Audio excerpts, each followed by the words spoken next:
All right, so here is kind of how you might write this in calculus terms, okay? I'll try to go through this relatively quickly, but it's kind of long, but we'll see. I don't know. And, you know, I don't know how valuable it is, but we'll see. All right, so you may see a problem that looks something like this, okay? Where there's a 60-degree angle, all right?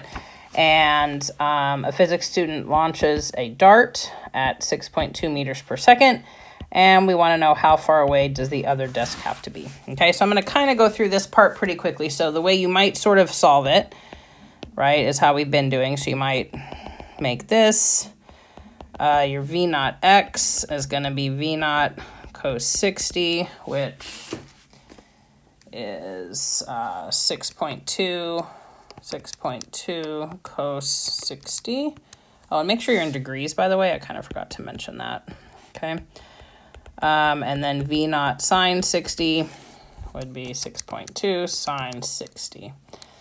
Okay, so you might go ahead and just kind of start getting some numbers, right? Would be kind of the general way to solve this. So delta y is going to be 0, actually, right? Because it's going to start and end at the same point, because we don't really care about anything else. The acceleration is, let's say, negative 10 meters per second squared. This acceleration is 0, x. Okay, and then the time is going to be the same, and the V naught y is going to be 5.4. Okay, right? So the way you might solve this is you can see you have more stuff that you know in the y direction. Okay, so you may do 1/2 at squared plus V naught t y 0 equals 1/2 negative 10 t squared plus 5.4 meters per second t. All right, and then I'll solve this. So coming over here will be 5t squared equals 5.4 t. Cancel those. Okay, so t would be 5.4 divided by 5, 1.08 seconds. Okay, and let me just double check and see if that's what I got on this thing. Yeah, 1.0811, whatever. Okay, all right. And then I would go back to the x direction and do V naught x 3.1 times 1.08 times 3.1 would be 3.3-ish, right? 3.35 meters away. Okay, so that might kind of be like normally how you would solve it. All right, so go to the next slide.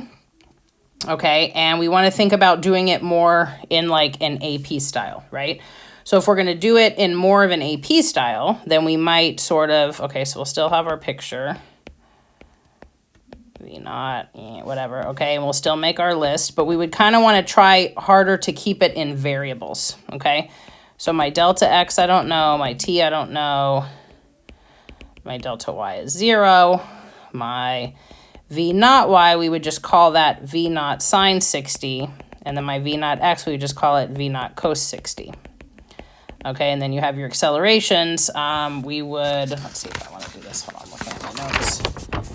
I just want to call that AY, or I could call that negative G, right? And then this one would be acceleration of 0. Okay, so I'd kind of be doing the same thing, right? So I'd be setting up two equations. So I'd be setting up my delta x equals V naught xt, which would be V naught cos theta. Oops, that's not right. V naught cos theta t. Okay, right? And then I would set up a similar thing in the y direction. 1/2 at squared plus V naught yt. So 0 equals 1/2 negative g t squared plus V naught sine 60. Nope, sine theta. Right, because we're not putting any numbers in. T. Okay. And then my t, if I solve for t over here, right, I would get, let's see, so I can cancel one of those. So I would get negative V naught sine theta divided by negative 1/2 g. Okay, or the time would be negative 2 v naught sine theta over negative g. Now you may not put negative g here, you might just put like a, right? Because in case if you didn't know what it was, you might just leave that as like ay or something, okay? All right, and then same thing in the x direction, right? I can solve for that, all right? Since I had this, okay, I can now look at this equation, v naught cos theta, and then I can plug in this time, right? So I guess I'll just go ahead and cancel that out. That's fine. 2 v naught sine theta over g. Okay. And then oftentimes, let's see, let me move this to the front. V naught cos, oops, no, I don't want to do that. I'll move this v naught. So 2 v naught squared over g. And then I have cos theta sine theta. Okay, and in this case, my theta is 60, all right? And a lot of times they're going to be easy angles, like unit circle angles, right? So if I have my 60 degrees here, you should know this point as being, see, short side, half radical 3 over 2, okay? Right, so the cosine of theta, so I'd have that, v naught squared g, and then I would have the cos theta is half, the sine theta is radical 3 over 2. Oops, I'm running out of space. Okay, and then that would cancel, right? So I'd end up with radical 3 v naught squared over 2g, right?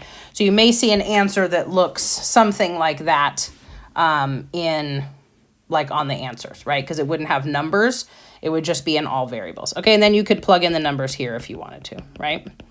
Okay, so that would be a way to solve it kind of with all variables if there weren't really any numbers, except for the 60, I guess, would be known, right? Other than that, you wouldn't know anything. You could just have an answer that would look like that, okay? All right, now, if you want to do it with calculus, all right, another way that you can write it is you can start with your acceleration equations, right? So we'd have ax as a function of t is 0, right? Because the acceleration in the x direction is 0.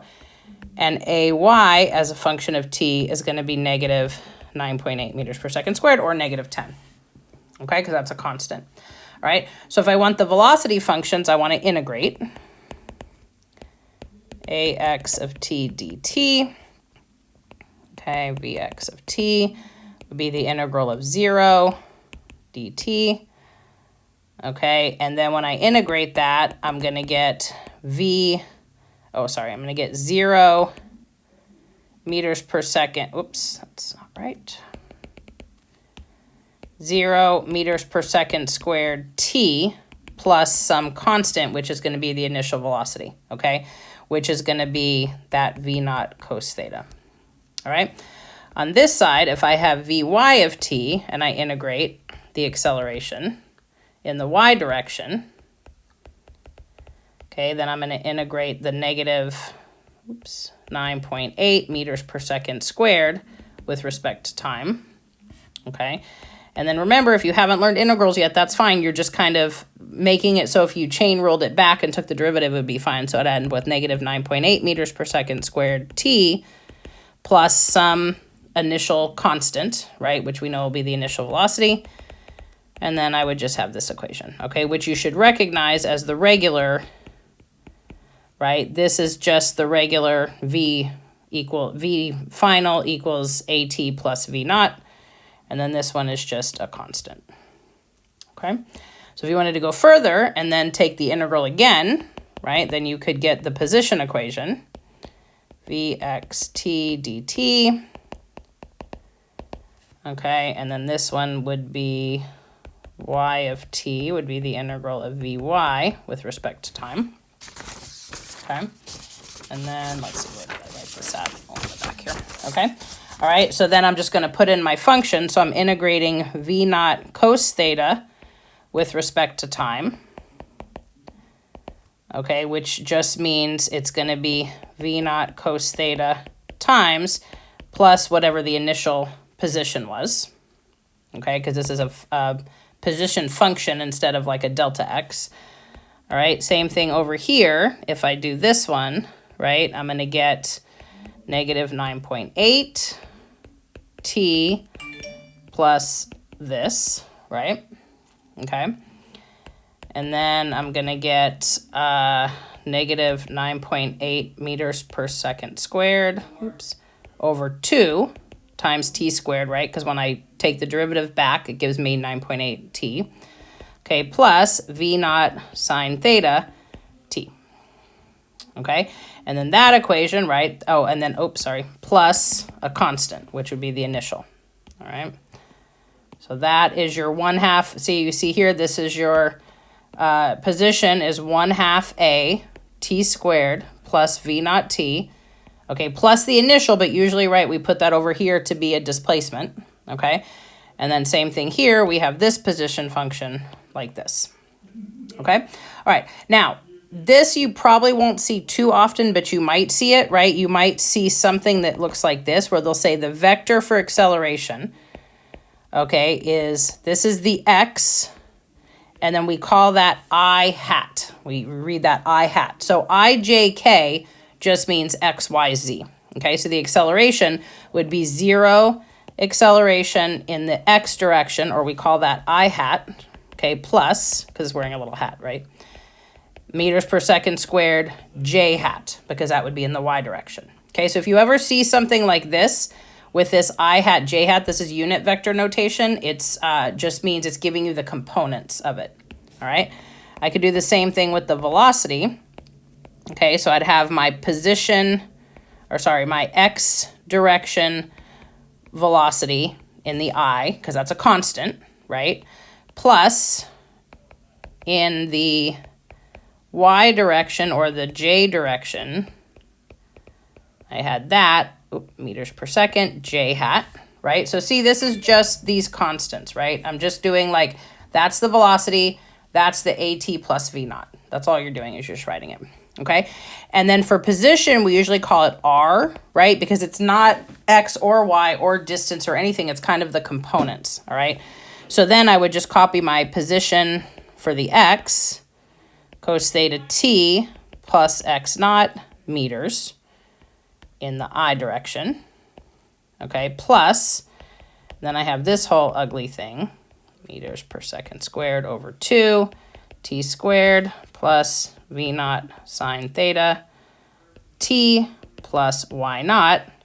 That meters is all in the j direction. Okay, so all that means, right, these things here, all this means is x direction, y direction. So it's like a way to write both directions into one function, okay? And that's why you put the little vector on the top, okay? This isn't going to be used all that much, but you may occasionally see this ij. All it means is x and y. That's it, okay? All right, so that's not super crazy important, right? The chances that you see something like that is a little smaller, but I just kind of wanted to go over it just in case, all right?